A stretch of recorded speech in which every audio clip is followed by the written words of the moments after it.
en cuestión de espectáculos naturales que podemos ver en la bahía de Cádiz o en su entorno, se pueden destacar muchos, pero por ejemplo el principal sería cuestión de aves.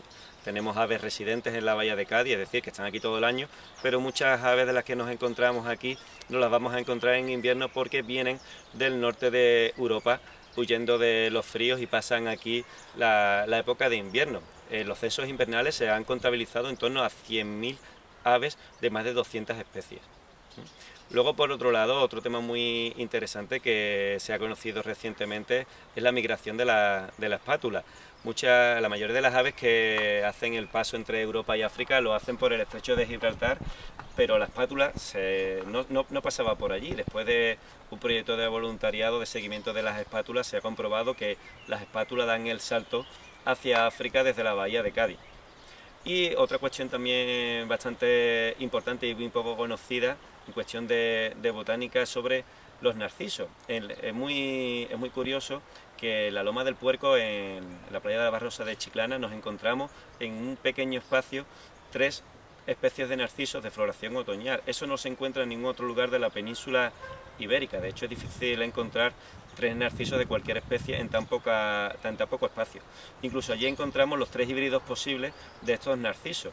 Híbridos que pueden incluso tener descendencia, algo que no es habitual. Y eso está haciendo que que nos encontremos incluso con un laboratorio de campo que fascina a los botánicos. Lástima que precisamente sobre esta zona hay un proyecto hotelero y que podría desaparecer, y es algo que, bueno, que desde Toniza se viene denunciando. El plan urbanístico de Chiclana marca esta parcela donde están estos narcisos como una parcela destinada a uso hotelero. Nosotros hemos alegado contra ello y la respuesta que nos han dado en las alegaciones es que pues se tomarán las medidas que haya que tomar para proteger la flora. Pero el proyecto sigue adelante. Más que el proyecto es la calificación del suelo.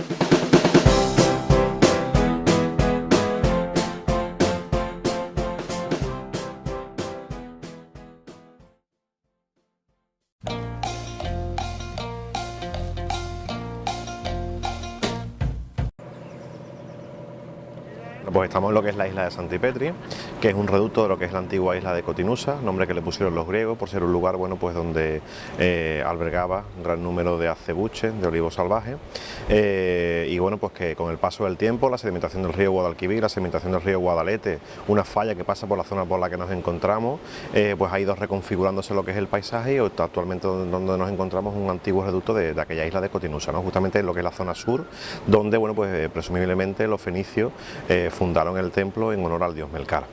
Actualmente, bueno, pues estamos sobre los restos de, bueno, pues de una gran arrecife de piedra ostionera, de calcarenita, formada durante el terciario y el cuaternario, que no es más que, bueno, pues una sedimentación o como digamos una especie de aplastamiento de diferentes capas de sílice, arena de playa, conchíferos marinos, entre ellas la concha del ostión, y que, bueno, durante muchísimo tiempo, también sobre todo a partir del siglo XVI, pues se ha utilizado como cantera para extraer lo que es la piedra ostionera para la construcción de las edificaciones, gracias al auge del puerto de Cádiz a partir de ese siglo, ¿no? ¿Dónde nos encontramos? Bueno, pues un castillo que se construye entre el siglo XVI y siglo XIX aproximadamente para la defensa del puerto de Cádiz. Primero lo que se construye es lo que es la torre, en torno al siglo XVI, que es una sustitución de una antigua torre vigía de madera que se construye en torno al siglo XIV. Y ya luego posteriormente se va construyendo en diferentes etapas, bueno, pues siempre generalmente coincidiendo con un acontecimiento histórico como o bien un asedio o bien, bueno, pues otro tipo de acontecimientos como el traslado de la Casa de la Contratación de Sevilla a Cádiz, que este año se cumple el 300 aniversario, o bien lo que sería la llegada de los Borbones al Estado español y la modernización de lo que sería la Armada, que se encontraba completamente arruinada, y la creación del Departamento Marítimo de Cádiz, ¿no? Como os decía, lo primero, después justamente de lo que es la torre vigía, en el siglo XVII se construye lo que es la batería semicircular, que se construye precisamente después del primer asedio a lo que es la ciudad de Cádiz en el año 1596, y ya luego todo lo demás es una ampliación del siglo XVIII, motivada básicamente por eso, por el traslado de la Casa de la Contratación de Sevilla a Cádiz, el auge del comercio en el puerto de Cádiz, que había que defender, y la creación del Departamento Marítimo en las entonces Islas de León, hoy ciudad de San Fernando. Básicamente este castillo se construye para la defensa del puerto de Cádiz, pero sobre todo para impedir que cualquier embarcación enemiga pudiera adentrarse por el caño de Santipetri. Estamos justamente al sur de la isla de Cotinusa, al norte de esa isla de Cotinusa estaría lo que es la ciudad de Cádiz, ¿vale? Y entonces, bueno, pues estamos justamente en lo que es la desembocadura entre los términos municipales de San Fernando y de Chiclana. Entonces, bueno, pues para impedir que cualquier embarcación enemiga pudiera adentrarse precisamente por ese caño de Santipetri, porque entrando por el caño de Santipetri entrarían en lo que actualmente sería la ciudad de San Fernando o bien en lo que es la bahía de Cádiz y ya podían atacar por retaguardia lo que es la ciudad de Cádiz. Entonces lo que había que impedir sí o sí era que cualquier embarcación enemiga pudiera adentrarse por el caño de Santipetri, porque ya os digo, entrando en San Fernando, entrando a la bahía de Cádiz, ya podían atacar por retaguardia lo que es la ciudad de Cádiz, ¿vale?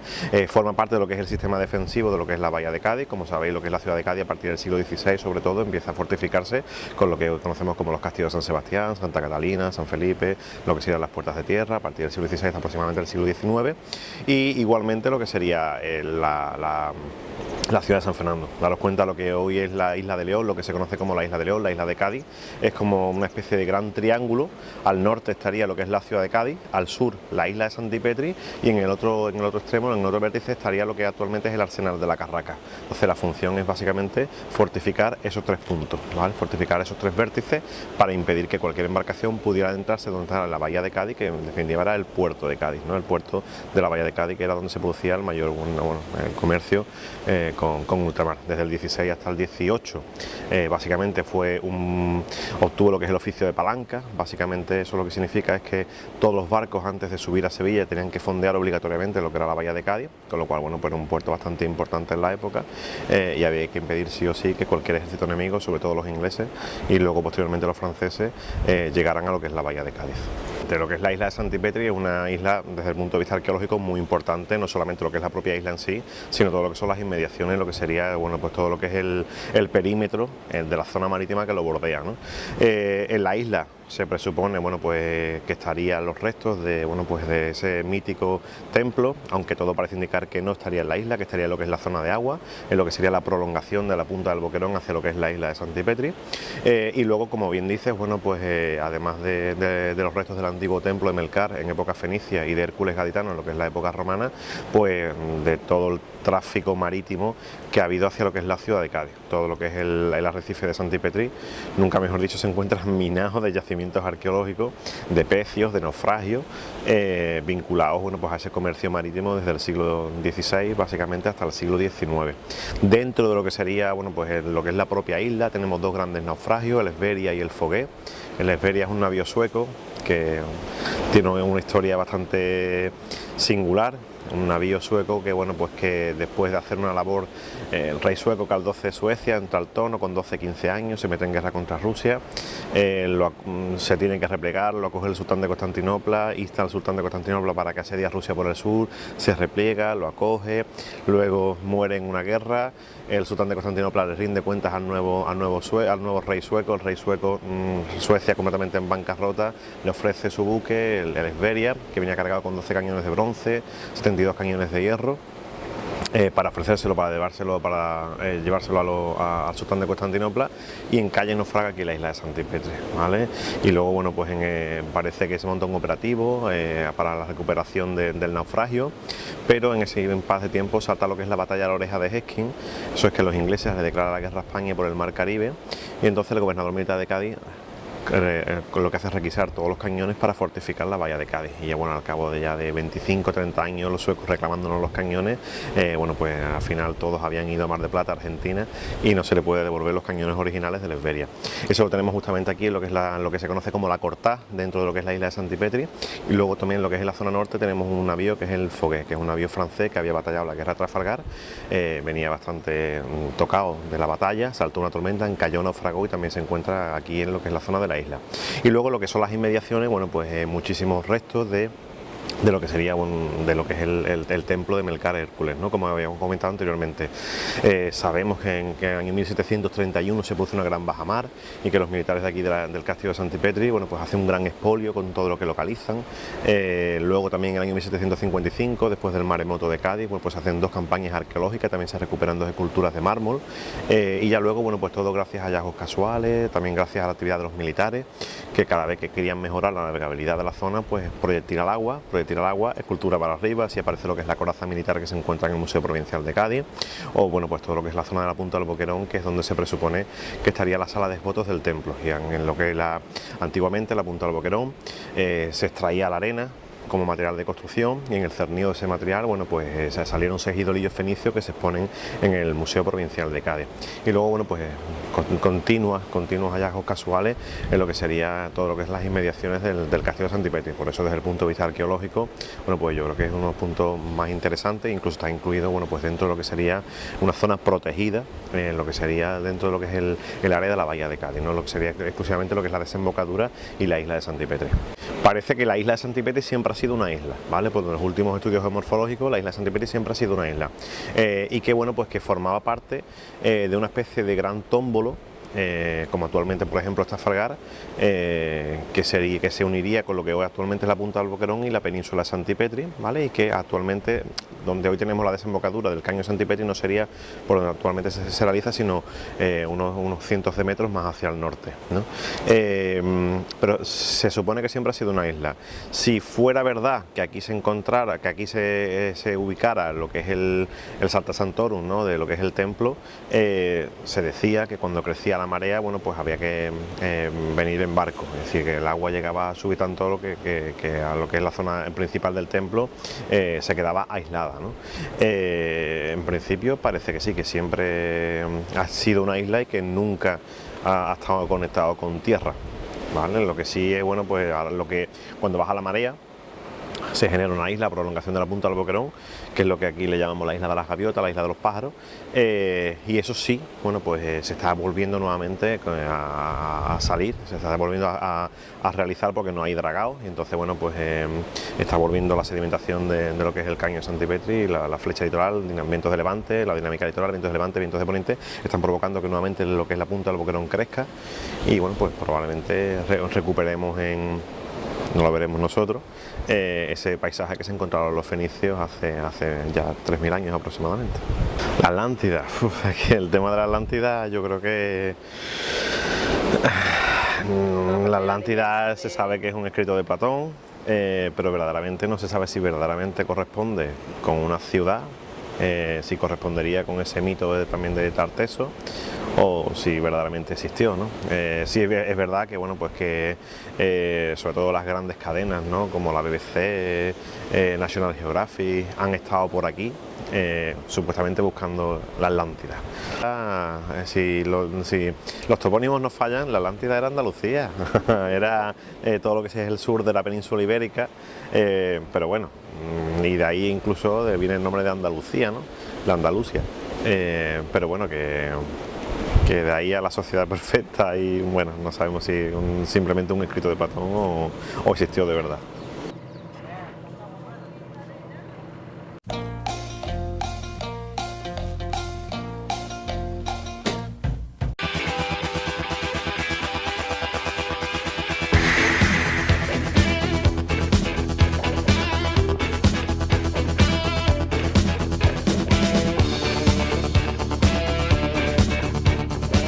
Toyota, marca líder en el mercado de coches híbridos, ha querido brindar la oportunidad de comprobar cómo los coches con tecnologías limpias y sostenibles nos pueden ayudar a respetar el medio ambiente. Desde Gamo Bahía hemos llevado a cabo, a través de la actividad Chiclana Sostenible, una iniciativa para que la ciudadanía conozca los beneficios de utilizar este tipo de vehículos. En la Plaza de las Bodegas, epicentro de la ciudad, hemos ubicado nuestro stand informativo y además varios modelos para probar. Y esto es lo que nos han trasladado quienes han conducido un Toyota híbrido.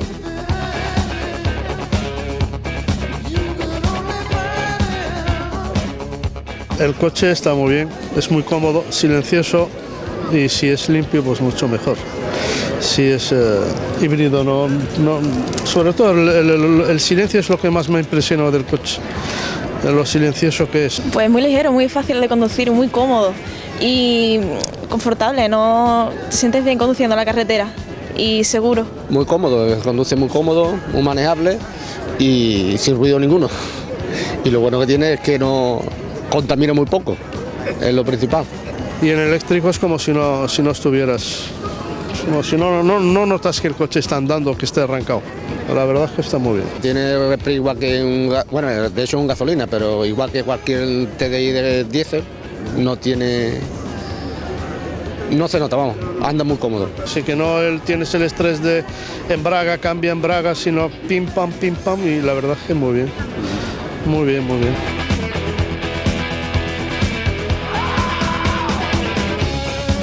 Además, se ha realizado una encuesta a las personas que han participado y que les será remitida más adelante para que conozca el consumo de CO2 y mostrarles una alternativa en la ciudad para evitar la contaminación.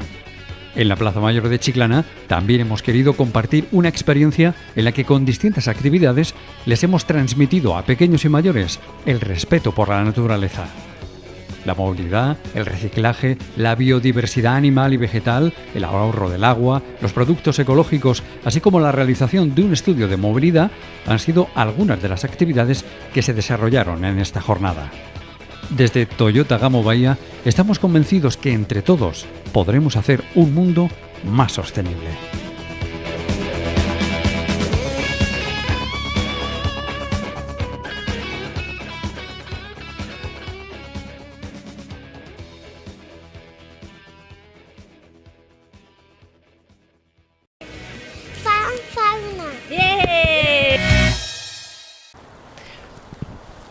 Mirad, para que la gente que nos está viendo en casa se sitúe sobre el lugar en el que nos encontramos, estamos en Chiclana, en la Loma del Puerco, en una zona recreativa que hicieron hace relativamente poco, que se ha convertido, bueno, pues en un espacio de ocio, de esparcimiento, relacionado con la naturaleza, con el medio ambiente. Pero hemos venido aquí precisamente porque en este sitio podemos encontrar una multitud de especies botánicas absolutamente únicas y que seguro cuando vamos paseando, muchas veces ni siquiera nos damos cuenta de que están.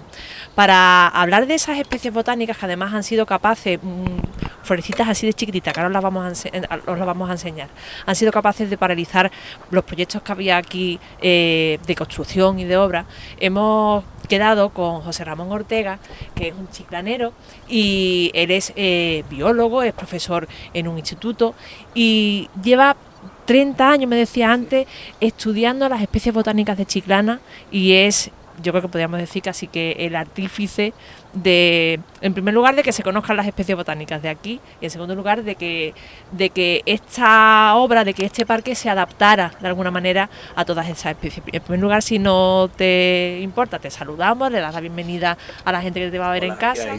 Hola. ¿Qué hay? Muy buena, hola. Hola. Mira, José Ramón, tú esto suéltate, ¿vale? Esto es un reportaje súper cómodo y ya está. Más difíciles son los niños de clase, yo creo. Mira, estábamos antes pasando por aquí y me iba enseñando flores.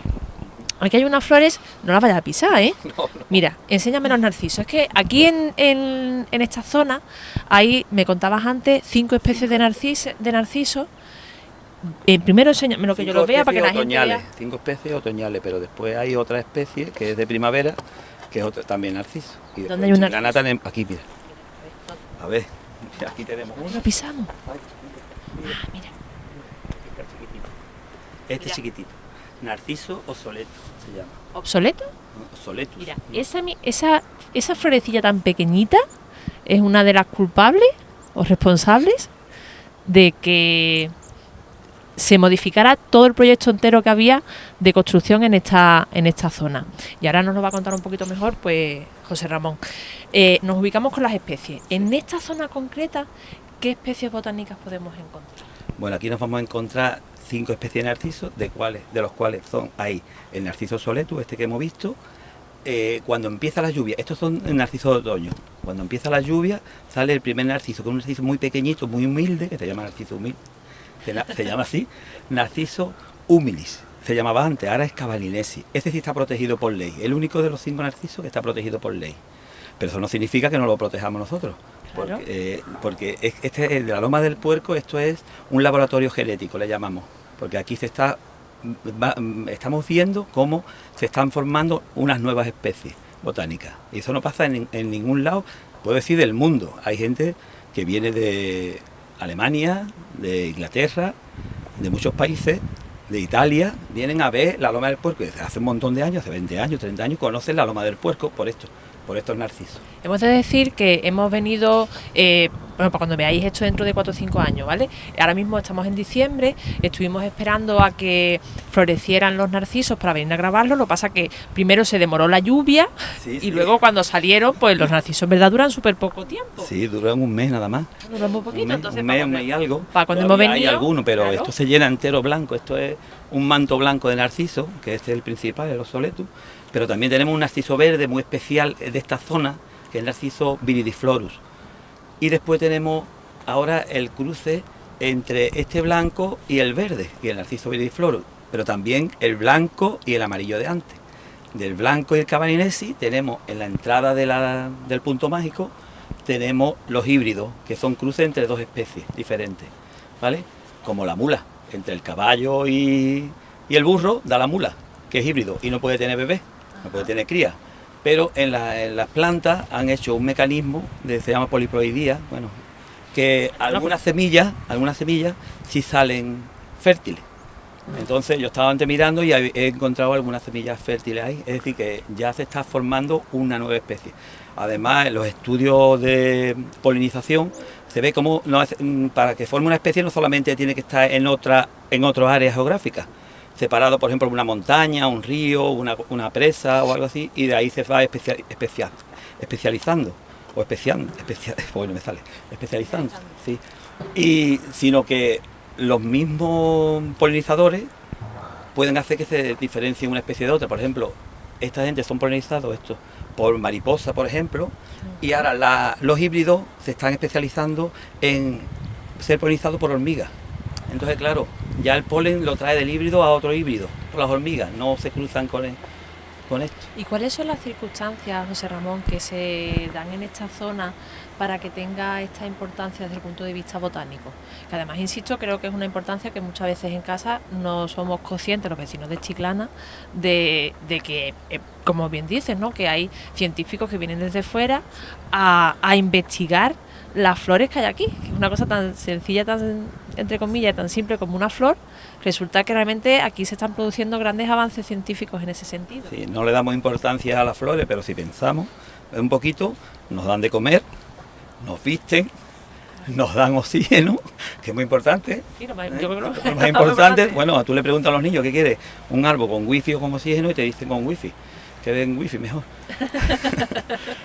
Bueno, para eso está Fanfauna, a ver si conseguimos. Claro, esas actitudes. Y nos curan, que es muy importante, y quién sabe si en un futuro algunos de estos narcisos nos curan de una enfermedad. Entonces, como no lo sabemos, pues ahí estamos, intentando conservarlo. Además de los narcisos, ¿qué otras especies se dan aquí en esta zona? Sí. Bueno, me imagino que en el conjunto de Chiclana hay muchas, pero bueno, como podremos venir contigo 1000 veces, hacer 1000 reportajes, ¿verdad? Tú ya te vamos a fichar ya para siempre. Vale.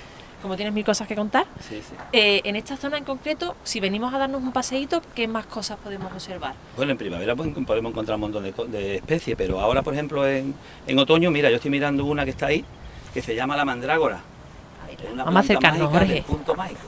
Ah, verdad, porque hay que recordar a la gente que nos ve que estamos en uno de los puntos mágicos de Chiclana. En Chiclana hay 7 puntos mágicos ubicados en diferentes zonas del municipio, que de alguna manera simbolizan, pues, os recuerdan acontecimientos importantes o lugares chulos desde los que se pueden ver cosas. ¿Qué es lo que estáis mirando para allá?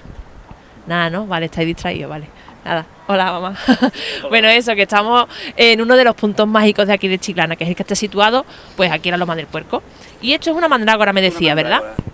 Este tiene una historia del medievo, que eran los druidas, los magos, las brujas, utilizaban esta planta. Esta es una solanácea, y todas las solanáceas tiene alcaloides, y entonces esta, pues, bueno, tiene un veneno, si queréis, para que todo el mundo lo entienda. Y si a pequeña escala pues puede curar, pero a gran escala puede matar. Claro, entonces esta pues narcotizaba a la gente, ¿no? Es decir, los brujas y eso pues hacían pócimas, y tiene una historia muy interesante, porque las raíces, como es como una patata, la raíz, ¿no? Pero tiene 2 raíces largas y parece unas piernas. Entonces se habla de que es un hombre lo que hay debajo de la raíz. Alguna gente pues le estruja la raíz, cuando lo arranca le estruja y hace la forma de persona. Si lo miráis a lo mejor en internet pues podéis ver algunas raíces de mandrágora con forma de persona. Pero eso está feo, no nos gusta arrancar flores No, pues venían en el siglo XV venían desde Europa, gente, especialidad, su trabajo era, venía aquí a España a coger la mandrágora y le pagaban por eso, venían. Y sí, pregunta. No, nada, es que estaba pensando, hablabas antes de las especies que hay protegidas, decía, está protegida por ley. Cuando hablamos de que está protegida por ley, bueno, de hecho insistías, están protegidas todas. Una de las cosas que queremos decir precisamente es que, bueno, que no debemos ni podemos arrancarla porque precisamente no solamente estamos provocando un daño en el medio ambiente, sino que además podríamos recibir multas, vamos, así de claro. Sí, además tenemos que por Europa, protegida por Comunidad Económica Europea, por la Unión Europea, tenemos muchas especies aquí en Chiclana. Por ejemplo, el narciso verde está protegido por la Unión Europea también, aparte del cabaninense y el amarillo chiquitito, y más especies que tenemos aquí. En el libro aparece una parte en la protección de cada especie que son de interés especial. Cuéntame, José Ramón. Vale, dime. Antes, porque era muy interesante. Lo digo por lo de no arrancarla, porque tú has dicho, no la arranque. Es que antiguamente nadie la arrancaba porque se creía que si tú la arrancabas moría. Claro, y entonces dice que cuando arranca la planta da un grito, y el grito es el que te mata. Entonces, ¿qué hacían antiguamente para arrancarla? Pues cogían a perro, lo amarraban a la planta al perro, y entonces arrancaba la planta al perro, lo llamaban y arrancaba, entonces moría el perro, sí, sacrificaban al perro por tener la planta. Es decir, el perro moría. Qué cosa, ¿verdad? De la superstición, que al final le echamos mano al perro, el pobre perro.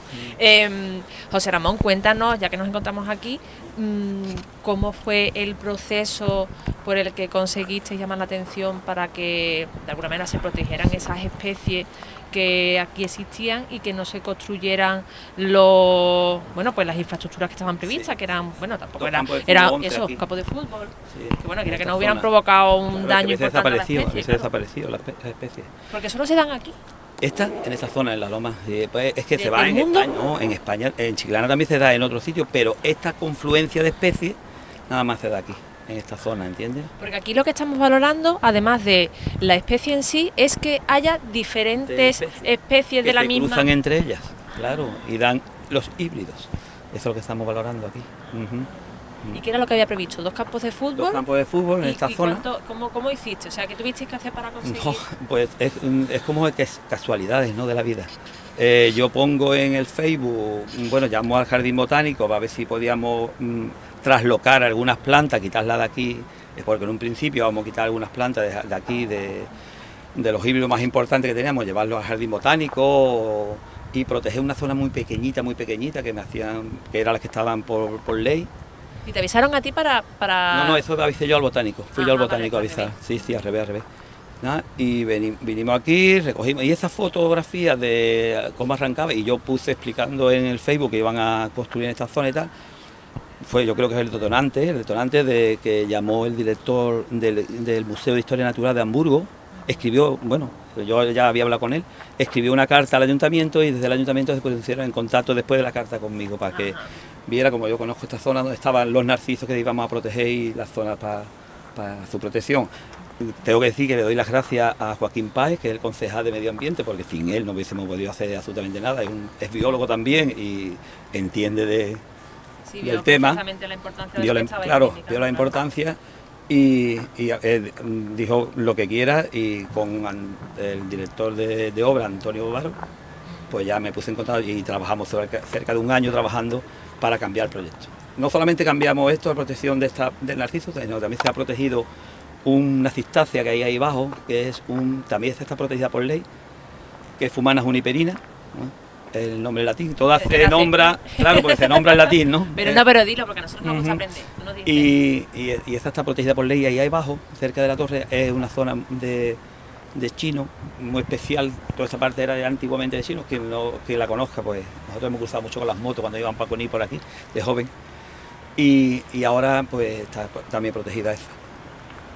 No me acuerdo qué iba a decir ahora, ya. Nada, estamos hablando de eso, del proyecto, de cómo conseguiste cambiarlo, que estuviste trabajando durante un año para cambiar el proyecto. Había 2 campos de fútbol y entiendo que en función de lo que vosotros ibais aportando, pues se crearon, por ejemplo, esta zona vallada y se creó un nuevo circuito, supongo, ¿no?, para que la gente paseara y pudiera admirar las especies. Claro, mis amigos o compañeros de la Sociedad Gaditana de Historia Natural, pues vinimos y señalamos con GPS las zonas que eran más sensibles de protección, y eso se lo pasamos a Antonio, que era el director de obra, y también cambiamos algunos caminos, porque vinimos un día Antonio y yo aquí, estuvimos mirando toda esta parte y vimos que podíamos cambiar también caminos para deteriorar lo menos posible, que el proyecto sea lo más respetuoso con el medio ambiente también. Cambiamos también un montón de especies que eran especies de jardinería, que eran alóctonas de otros sitios, y las hemos cambiado por especies autóctonas de aquí, como por ejemplo encina, madroño, mirto, y también hicimos ese trabajo. Un trabajo muy interesante y la verdad que estoy muy contento. Pues enhorabuena, y también muchas gracias además por ese esfuerzo que realizasteis, porque hay que reconocer que si no llegase por ese trabajo, pues probablemente hubiéramos perdido aquí en Chiclana un punto importantísimo desde el punto botánico, desde el punto de vista botánico, y que me pregunto yo ahora, José Ramón, ¿qué podríamos hacer? Ya hemos conseguido conservar la especie, hemos conseguido conservar este espacio, ¿qué debemos hacer los ciudadanos para participar en la conservación de estas especies botánicas? Pues primero no tirar basura, claro, no tirar basura, y respetar el entorno, simplemente, no hay que hacer más, y disfrutarlo y conocerlo y disfrutarlo, porque lo que se conoce se ama y se conserva. Si no lo conoces, pues es como tú no lo has visto, no lo conocías y ahora ya la conoces, y has dicho, uy, cuidado que la voy a pisar. Pues así es, lo que se conoce se conserva, lo que no se conoce, y en eso estoy yo, en enseñar a la gente. Yo soy un divulgador de la belleza de aquí, del patrimonio natural de Chiclana. Vosotros animáis, entiendo, a que disfrutemos, veamos las especies, o sea, quiero decir que estén los espacios abiertos para que podamos disfrutarlas, pero que no las molestemos, ¿no? Claro. La intención no es cerrar todo esto, poner una valla y que no se sean entre, 3 o 4 los que vengan solamente a disfrutarlo, no, hay que disfrutarlo todos los chilenos, y esto es de Chiclana y del mundo entero, ¿no? Y aquí podemos venir todos a disfrutarlo. Hay una zona de recreativa que allí están, y los padres pues que cuiden que los niños no se metan, y esa cosa ya está, y que no tienen basura, y que vaya todo muy bien, y se cuiden. También tenemos un guarda aquí que está cuidando de esto, y que tú no quieras, pues está muchísimo mejor. Pues te estoy viendo que has venido con 2 libros, que ahora me vas a hablar de ellos. Bueno, ahora no, vamos a quedar otro día. Esto después nos cambiamos la ropa, quedamos otro día y me habla de los libros. Vale. Muchas gracias. A ti.